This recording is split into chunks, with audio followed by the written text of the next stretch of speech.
from the TechCube side, sir. So, Chaube, 5 minutes from your side, sir. Sorry for joining delayed. No, no, sir. Otherwise, I could have invited Professor, our Honorable Vice Chancellor, sir. But I would like to tell about the CFD that recently MHRD has issued certain guidelines for all universities to include FOSI, that is the free online open software. And this is one of CFD software. It is available online in open source. And that I could know, and all the times I suggest all mechanical engineering students to use this. And as per the guidance of Honorable Vice Chancellor, I also requested all the BOS members of the mechanical engineering people who are also present that you must include this as a part of curriculum in your practical work, at least practical courses.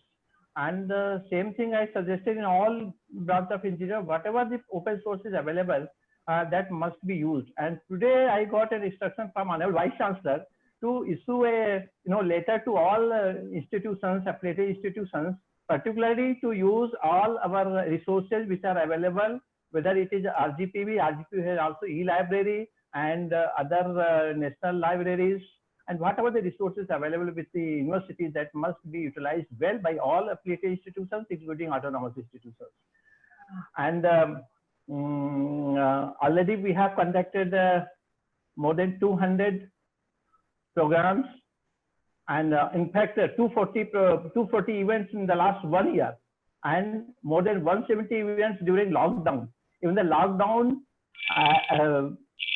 Vice Chancellor directed to organize online internship, and you will surprise that we are able to organize internship for our students of electrical engineering, mechanical engineering, civil engineering, electronics and computer engineering, CS engineering. Every students got internship, and they could utilize well.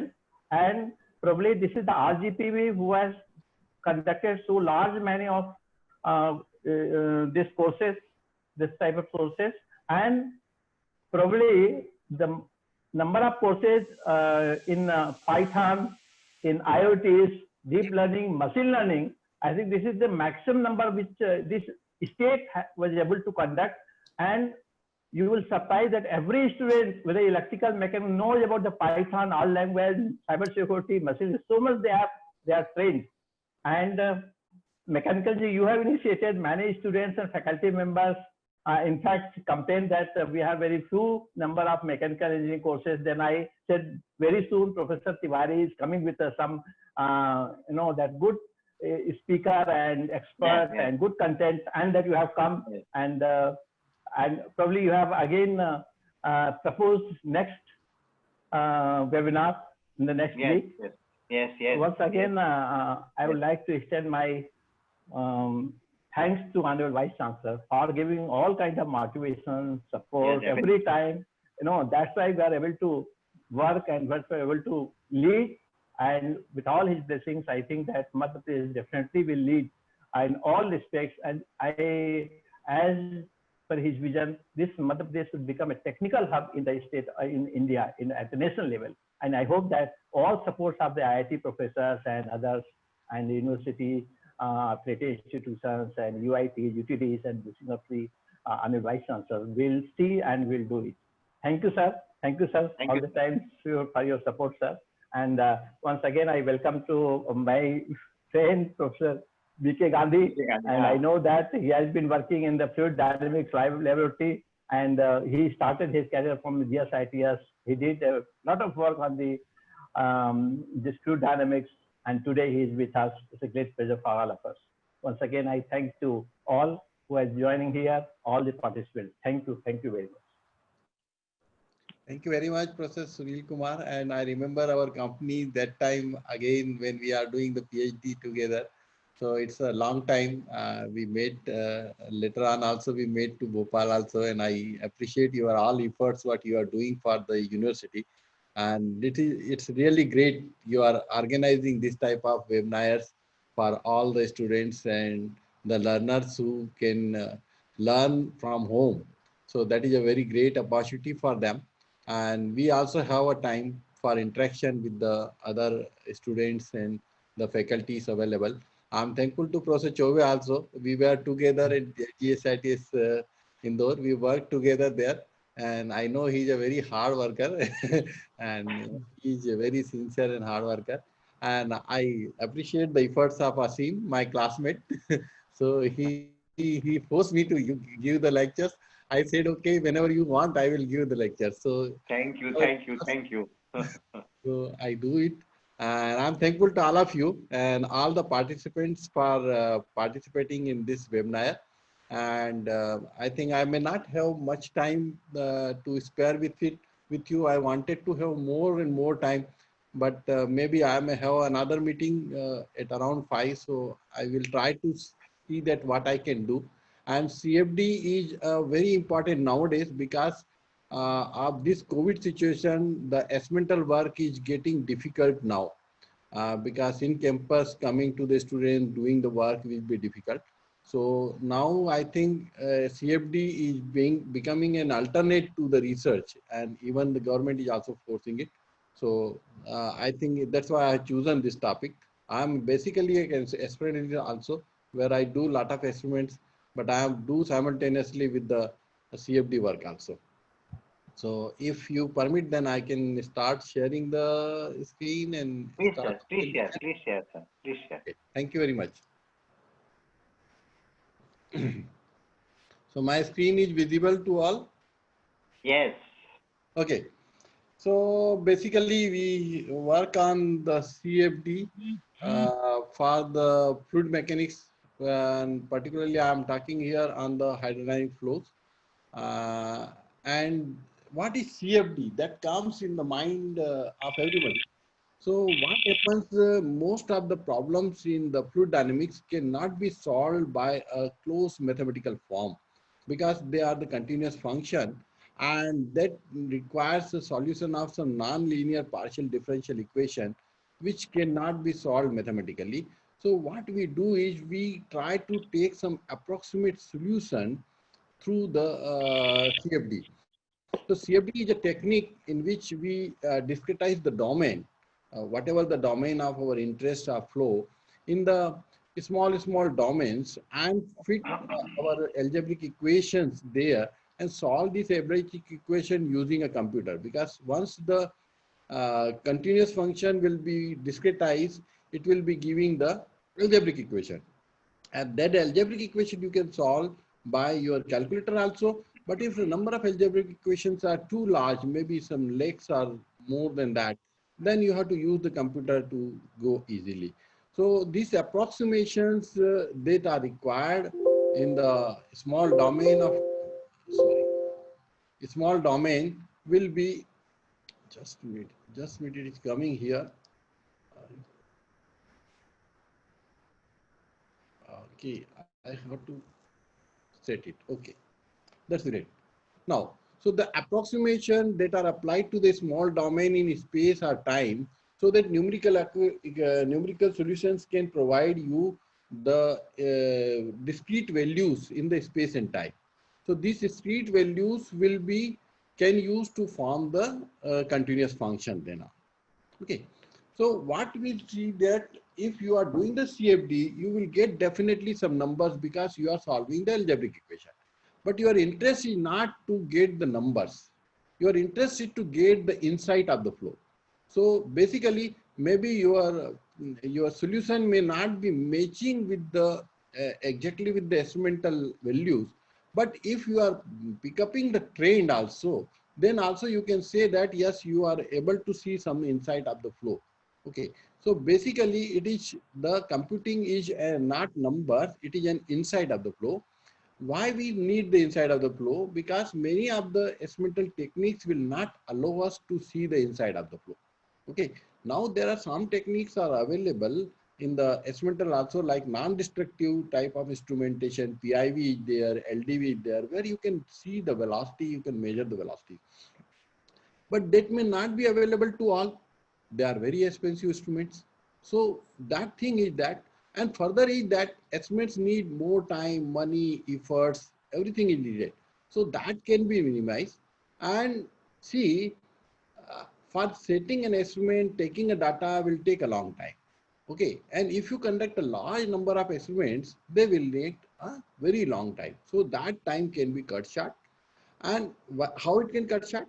Because CFD methodology, if you once validate, it can be used as an alternate to the experiments. So it is a tool, complementary tool to the experiments, not an alternate tool. It will help your uh, experimental results. Okay. So what are the components of the CFD techniques? There are some, if I break up the CFD, we will have certain steps. First is mathematical model. Second is we have to discretize it. So we should have some discretization method. Coordinate system or basic vector system. Then you are having numerical grid. Then finite approximation method, solution procedure, convergence criteria, and grid independence. What are those? I will go just quickly. The essential requirement of any of the mathematical model, of any numerical model, is a set of equation, and these equations are the partial differential or integral differential equation with a boundary condition. So a solution method is usually designed for a particular set of equations. Trying to produce a general method is impractical, if not impossible. You can do it, but it is very impractical. So different type of equations and solution procedures are available for different types of problems. These are the equations which you know very well. First is the continuity equation. Second one is the momentum equation, and third one is the energy equation. Momentum equation is also known as Navier-Stokes equation, which I have written in the all the three coordinates. The first is the time derivatives, and sorry, it is too fast. First is the time derivative, and time derivative is known as local acceleration. If you are solving a steady state equation, so these terms can be eliminated. Then is the convection term, which gives your non-linearity, because this is the V and this is also the velocity. And then you are having piezometric pressure gradient, and then you are having viscous term, which again give you a non-linearity. Okay. And then the energy equation, whenever needed, you will solve the energy equation. Whenever not needed, you don't go for it. Okay. There are discretization method, a method of approximating the differential equation by a system of algebraic equations for variables at some state of discrete location in time in space is known as discretized. Basically, discretization means you are breaking the whole domain in a small domain, and there you are applying your equations. Okay. So there are three different approaches. One is known as finite difference method, another is finite element method, third one is a finite volume method. Then you have to choose a coordinate system and the basic vector system. Basic vector system will show you that velocity is positive in which direction and negative in which direction. Vector system, the coordinate system you will select based on your geometry. So there are three systems are available to you: Cartesian system, cylindrical system, and spherical system. You, depending on your geometry, you choose it. Then you form a numerical grid. Numerical grids means you will form a domains. Okay, small domains. So these small domains are the discrete representation of the variables. So where you are going to calculate your variables, and this can be done by two ways. Though you can have the two types of grids. One is known as structural grid, another one is known as unstructured grid. I will just going through very quickly because they are all known to everybody. And there are some advantages of the structural grids or regular grids, okay, which I think may be known to everybody. These are some of the structural grids. They are known as S-type grids, O-type grids, C-type grids. Okay, so you can see that they are the very regular, what I can say, the discipline members of the group. Okay. So there are some advantage and disadvantage of the structural grid. I will skip that. And then you can have the unstructured grid. Unstructured grid is the most commonly being used, though they are less convenient for the post-processing analysis, but they are more flexible and suitable for the complex geometry. They can fit to any of the arbitrary domain. They can be used for any discretization scheme, and they are best for control volume and finite volume methods. So these are some of the grids which you can see that they are the unstructured grids. Okay. Now, second is finite approximations. In case of the any of the equation or the function x can be written at if it is related to the its one value x0 plus delta x, then it can be written as in the Taylor series expansion. And the Taylor series expansion, you cannot solve the infinite number of the expansion. So you will take some order, and suppose you will take one order or second order, then other higher order you will neglect, and that will give you the truncation error. So this truncation error is bound to occur in any of the CFD solution. Another error will come as the rounding off error, where the number of digits that you can store in the computer is also limited. So you have to neglect the higher order digits. So that higher order digits will give you a rounding off error.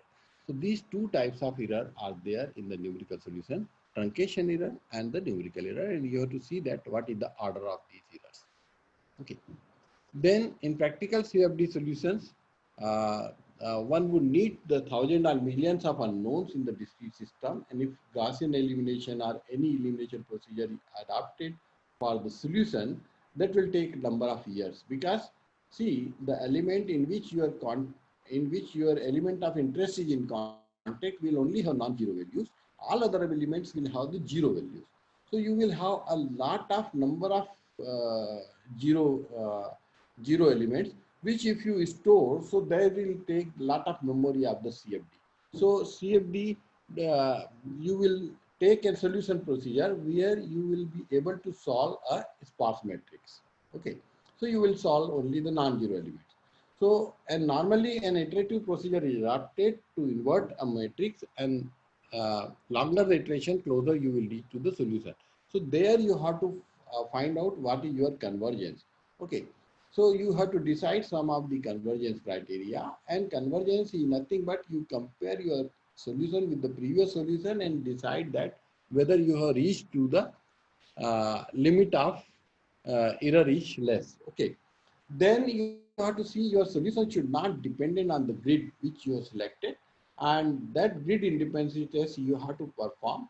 And there, if you see that a coarse grid and the fine grid are giving approximately the similar solution, then you will select the coarse grid as it will take less computational time.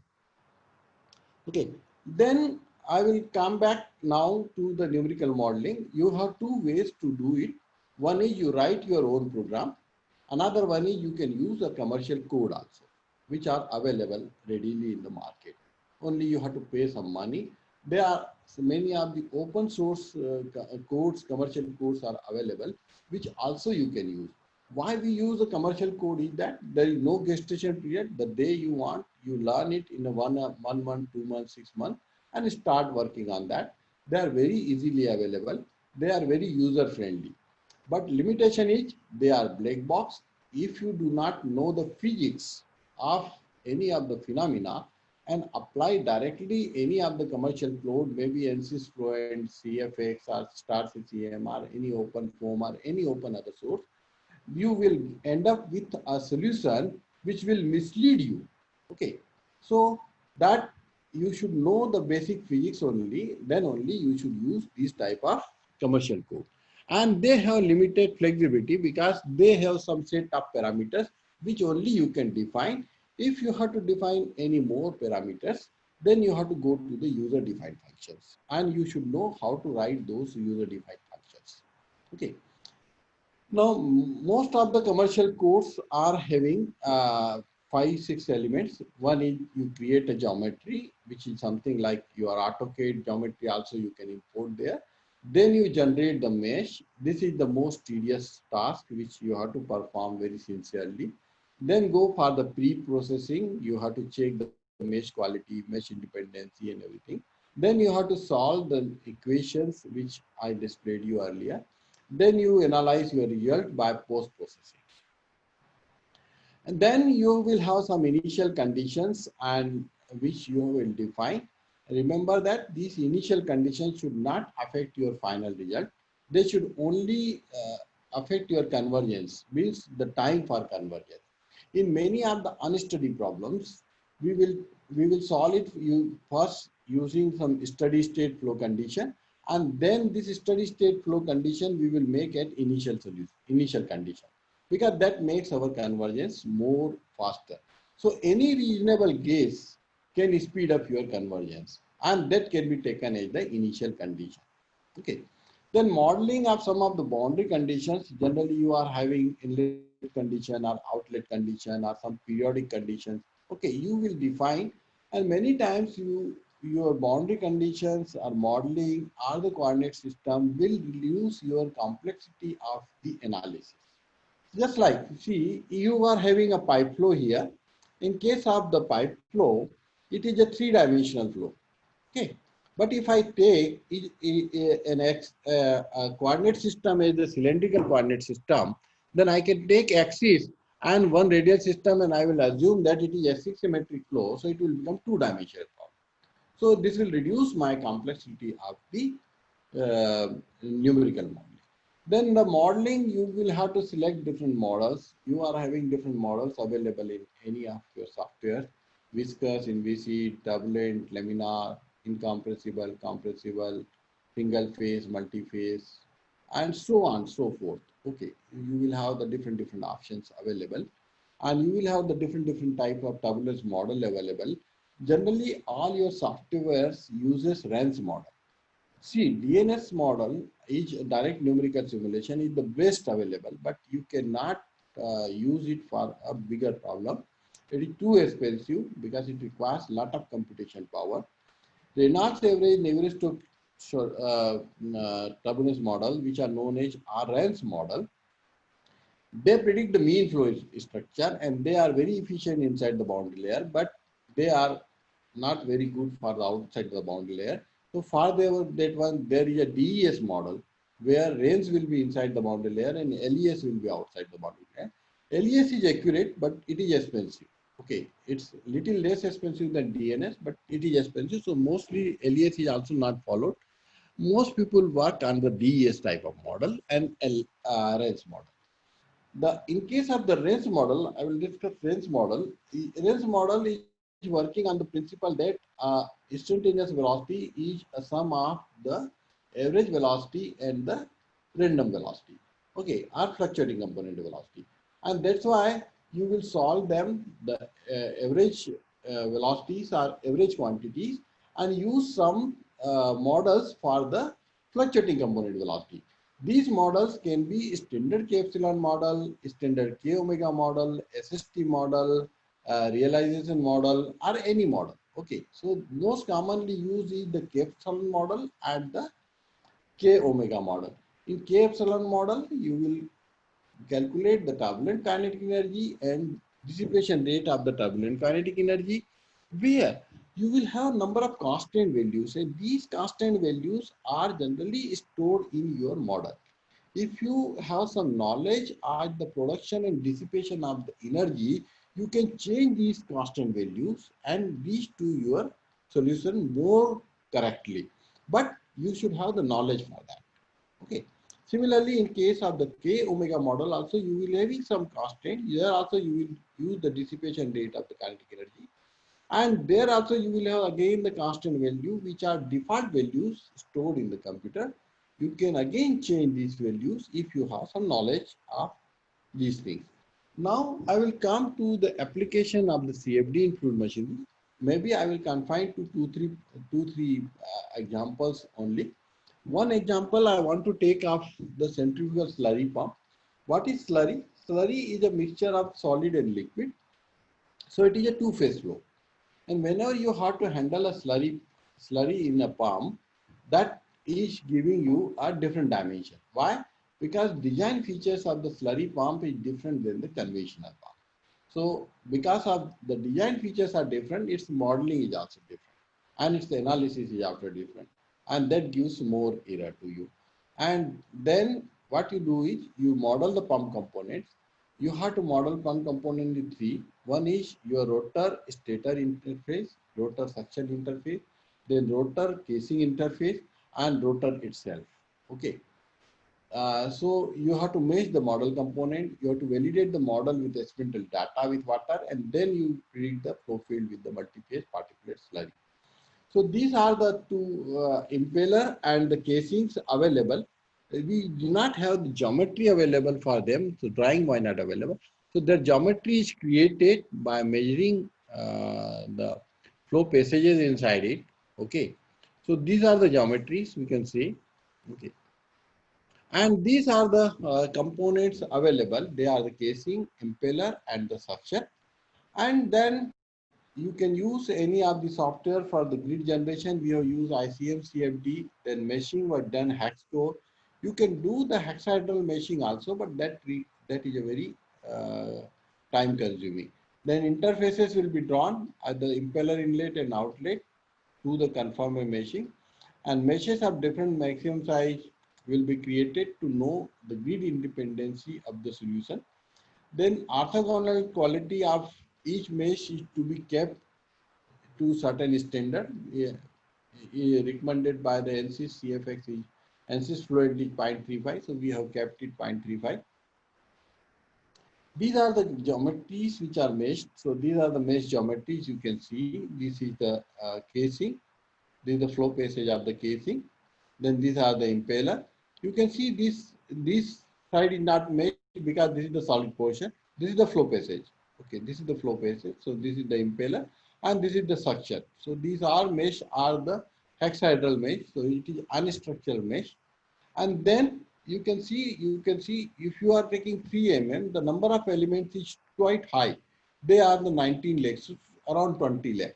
So if you are analyzing the flow with the 20 lakh, it takes a lot of time. One iteration may take your 7 days or 10 days in a very good high computing system. Then 4 mm if you take, it will be 12 lakh, then it is 10 lakh around, and then it is 8.5 lakh. So we will see that what is the error in the head. So if I calculate the error in the head, it is coming very close to the 8 only. So we have selected the coarser one mesh, which is giving the 6 mm mesh size. Okay, this is the flow phenomena. We see that the pressure and the velocities are increasing towards the blade side. So that is giving that our modeling is correct. This is the pressure and flow of the casing. So that also shows that in the casing pressure is decreasing, velocity is increasing, but velocity is decreasing, pressure is increasing. So this is also correct. So this gives you that our all analysis is going in right direction. So now we will see that we will try to see the flow of the mixture in this pump. So flow of mixture means it is a mixture of solid particles in any liquid. Generally, we take the water, and that mixture can behave Newtonian or non-Newtonian, and that is a complex behavior of the mixture. So that should be known in a priori. You can use a viscometer to know in a priori whether its behavior is Newtonian or non-Newtonian, and that property you can feed inside your software. Now, if you do the particle size analysis, generally it is a multi-size particle. So your particles are graded. So we have done the sieve analysis to determine the particle size distribution. But since this much of distribution cannot be feasible or will take more time in the computation, so we have segregated them into 4 sizes. So we wanted to see that how these sizes will affect the flow phenomena. Okay. So first is the validation. For the validation, we have run the pump at 3 RPMs, 1000, 1450 and 1600 RPM. And their water performance is being taken. We will see that it is close to the water performance. And though here you are having more variation because of more turbulence here. Okay, more variation because more turbulence here. But your train pickup is good. Okay, you are having the similar train. So the only thing is that says that your analysis is good. And then you will see what are the effect of the particle size. So this is the 75 micron particle size. This is little higher to 25 micron size. This is 500 micron size, and this is the higher micron size, more than 1 mm. You can see that if you are having a lower particle size, they are almost uniformly distributed in the flow passage. So that says that in a small particle size, you can have an homogeneous distribution of the particles. While if you have a larger particle size, they are the discretely distributed. So larger particle size are segregated discretely and they form a very heterogeneous flow. So that can be seen. We have done some more conclusion, but I will not go to that. I will come to another example where we have done a live problem of the Indian Rail. Indian Rail loco, it is WAP7, we have, if I remember correctly, and there we already have a traction motor. And traction motor is always have an oil in circulation. Those who people are from electrical, they may be knowing that the oil is needed for cooling of the traction motor. And this oil will need to be cooled down again so that because this oil get heated, so that will be cooled down again in a heat exchanger. So this heat exchanger, you are forcing the air, atmospheric air to cool down this liquid in a radiator. Okay. So this is known as oil cooling blower, and this blower is forcing the air from the top of your loco and cooling the oil. So now this impeller has developed a crank. This impeller was imported from Russia. It was costing around 9 lakh rupee per impeller. It is very expensive, and it was purchased under TOT.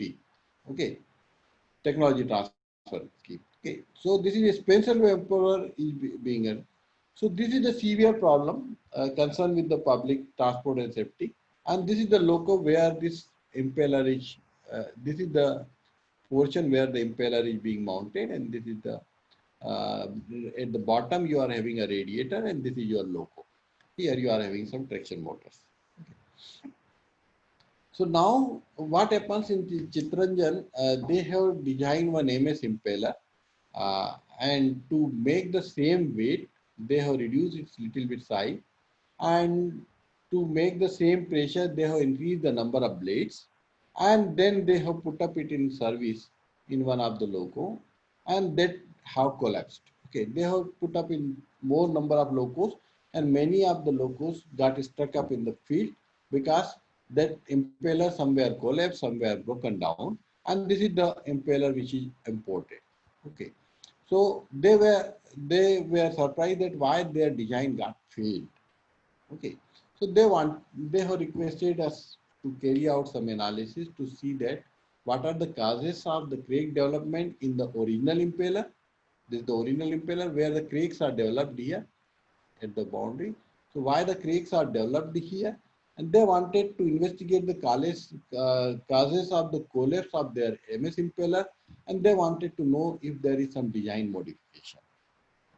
So we asked that what are the data available with them. So they said they only know the duty point which is written in their TO2 documents, but they want and this is giving only one that loco speed at 150 hours. It had to deliver some discharge with some pressure at some speed. Okay, speed is constant because this is the motor speed, and time wise available is only 6 months, and they don't have any experimental rig available, and they wanted the complete analysis of the system while they do not know the performance of the impeller or the OCB system. Then how to proceed? So we thought that we will go for the CFD analysis. So what we have done is we have made the flow system, flow to complete the flow field, okay, flow domain, and this was our domain. This is the impeller, where the impeller, and then this is the radiator. Okay, so we have made the flow domain, and after making the flow domain, we have tried to predict the impeller characteristic as well as the system characteristic. So we got that this is the impeller this is the system characteristic, this is impeller characteristic. They are crossing at around 150 meter cube per hour and around 8.2, which is the okay. Somebody is using the pen. I think. How do we delete it, Asim? Anybody to help me out? Yes. Okay. Thank you. So now we have done the analysis of this impeller, and this is our loco system where you will be having the flow, and now the flow is going here and it is going here. So this is the our hood where the flow is coming, and this is the analysis of the flow, and then this is the analysis of the impeller. You can see in the impeller the blades are twisted. The blades are twisted, and this twist around the twisted blade, there is a lot of flow separation and impact of the flow, which you can see with a high pressure here. Okay, which you can see very high pressure here. So all blades are impacting with the fluid and giving a high pressure here. And this is having a low pressure also here, which is giving the separation. So you are having, if you see the detail, then this is the low pressure and high pressure region is being formed around the twisted blade. Twisted blade are used to give the higher strength to the blades. Okay, so these are the design of the original impeller which they have given.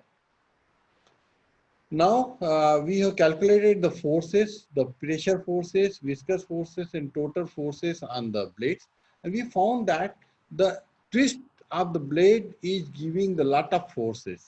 Okay, twist of the blade is giving lot of forces in, and this twist, if can be avoided, then the forces can be reduced, and if forces will be reduced, then the fluctuating forces will be reduced on the blade, and the problem of the cracking of the blades will be eliminated. Okay. So now we have the another thing is we have to investigate why MS impeller failed. In MS impeller, they have taken a 600 mm compared to the 710 mm original impeller, and see if you know very well that head and discharge are the function of the impeller diameter. If you go to the similarity law, Q upon ND cube and H upon N square D square are constant. So if you reduce the diameter, then you will, and if you do not improve the design, then your pressure and your discharge will reduce. If your pressure is reduced, then your impeller is not capable of taking up that much pressure, so it will collapse under the pressure, under the heat. Okay, so that is what is being done in case of your MS impeller. And second thing is the impeller, because of MS is having little bit higher weight, 44.5 mm and 34, so that is also giving some problem to them. Okay, so this is what we have done is we have removed the impeller twist. So this was the performance of the impeller with twist. And if you remove the impeller twist, the performance is drastically improved. So the best course is you remove the twist so that your performance will improve. But how do you remove the twist? If you remove the twist, your blade will become weaker. And if your blade will become weaker, that will leave the shrouds. Okay, and you will be having breakage at the shroud. So what we did is we have seen the flow through the impeller blades without the twist. So this is the flow without twist. Now you will see that there is no separation, no stagnation region being formed. So twist need to be removed. Okay. So twisted end of the blade is to be removed, and then we have further analyzed the flow through the passages, blade passages, and there we found that this is also not smoothly designed. So we have changed this completely. But before that, we have done some analysis of the material also. So instead of mild steel, we have gone to some aluminum alloy, and we have checked this strength also.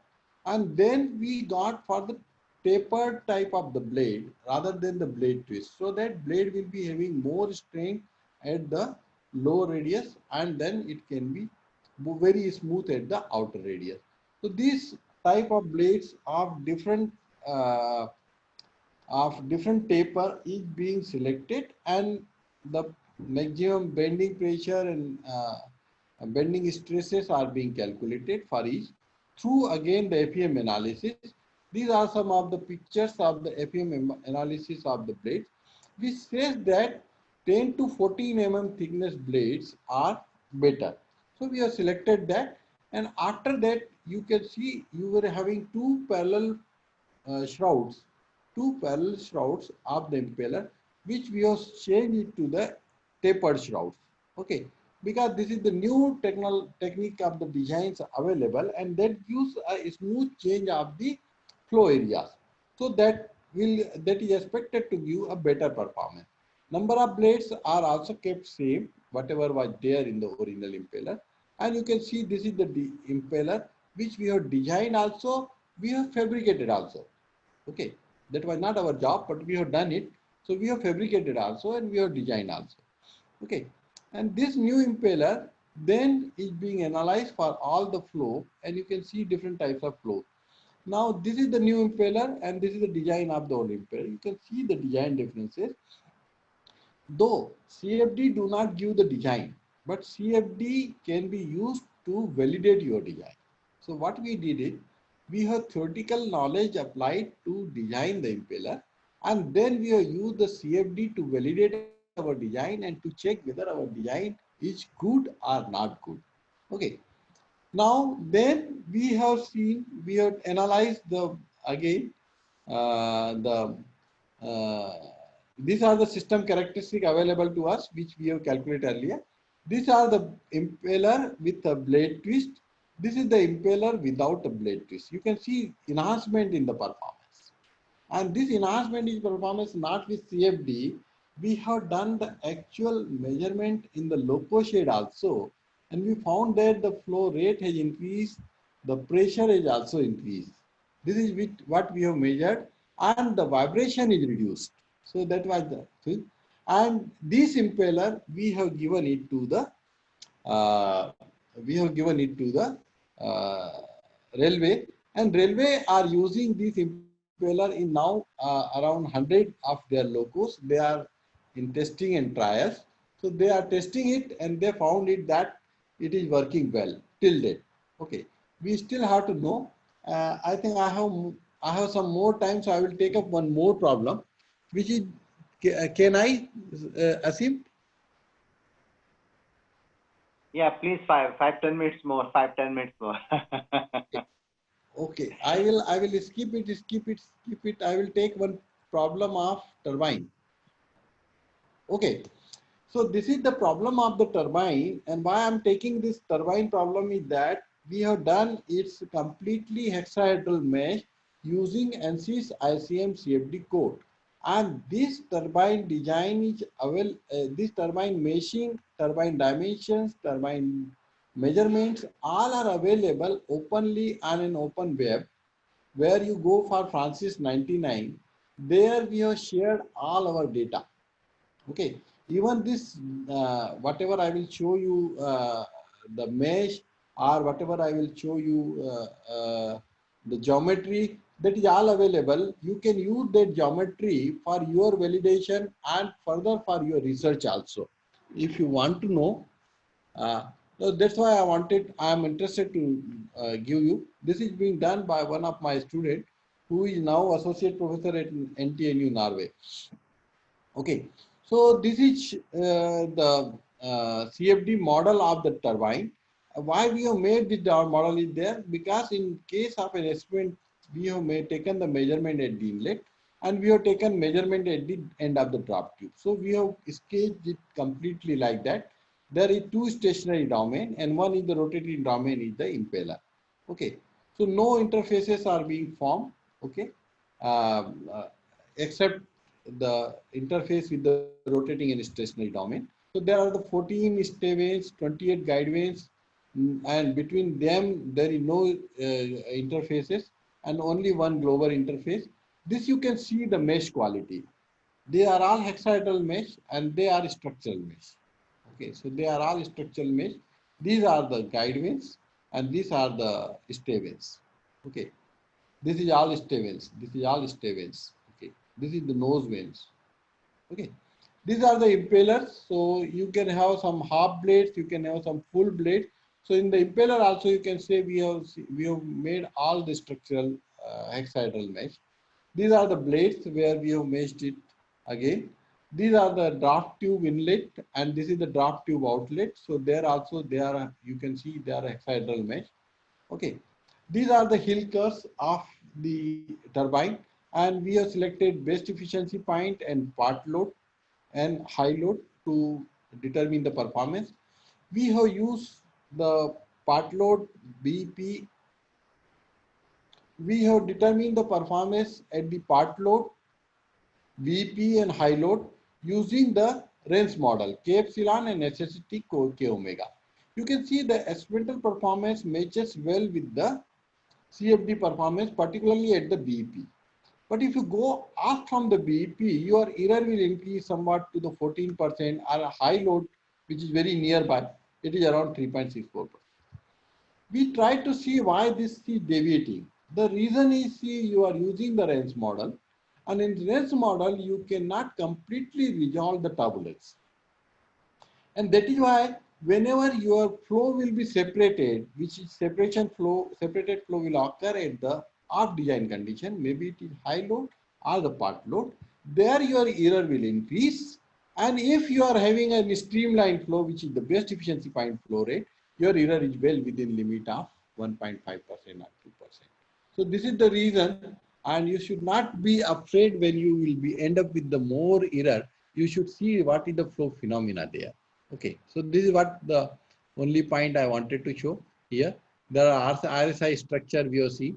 These are three pressure sensors we have located at the blade, and there we have monitored the pressure through the CFD and through our measurement, and see that what is the difference coming out there.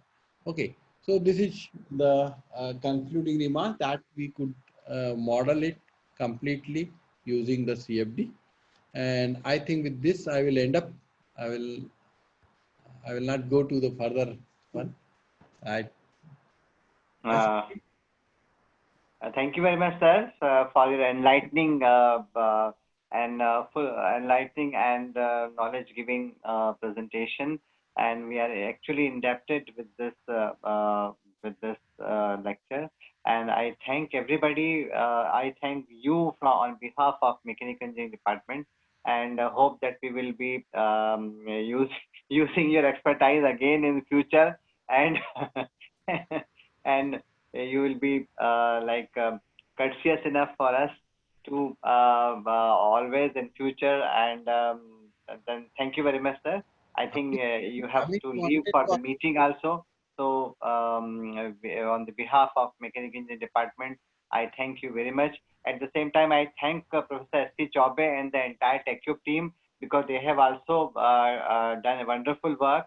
And the seminar was, this webinar was very well taken by the participant. All 100 seats were full.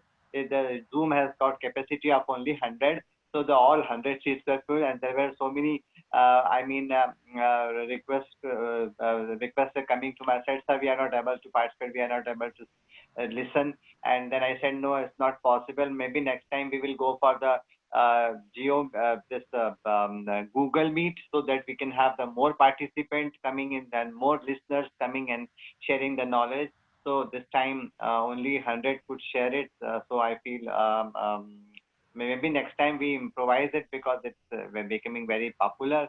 And I really, from by my heart and from on behalf of Mechanical Department, I thank Professor Gandhi, Professor S.T. Chaubey, Honorable VC sir, our mentor, and the entire team of the TechCube for their support and this thing. We will be doing next week. Next week it's a lecture of Professor B.P. Patel from IIT Delhi is lined up Saturday. The time will be 11 a.m. The schedule is fixed. I have fixed his appointment. Time will be 11 a.m. He'll be speaking on the application